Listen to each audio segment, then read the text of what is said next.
গোটা পৃথিবীতে এখন মুমিনের ঈমান নিয়ে খেলা হচ্ছে। মুমিনের ঈমানের অবস্থা নিয়ে এখন তারা তামাশা করতেছে গোটা পৃথিবী। ওরা টেস্ট করতেছে মুমিন কি জীবন্ত মুমিন না মুমিনগুলি মরা মুমিন। গোটা পৃথিবীর ইহুদি খ্রিস্টান আর হিন্দুরা এখন পরীক্ষা করতেছে আমাকে। এটা আমার রাসূলের কথা।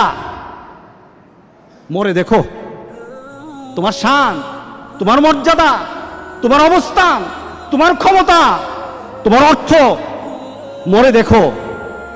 তুমি যদি নিজের জীবনকে মূল্যায়ন করতে না পারো, আল্লাহ যেটা বলেছেন ইল্লাল্লাযীনা আমানু, যদি ইমানদার না হয় মরো, তুমি কতটুকু ক্ষমতা, তোমার কতটুকু অর্থ, তোমার কতটুকু গাম্ভীর্যতা, তোমার কত মর্যাদা। ফেরাউন, সাদ্দাত, নমরুদই তো দুনিয়াতে থাকতে পারে নাই। কথা ঠিক আছে কিনা বলেন? ফেরাউন, সাদ্দাত, নমরুদই তো দুনিয়াতে নাই। আছে নাকি? ফেরাউনের বাড়ি আছে, সাদ্দাতের বাড়ি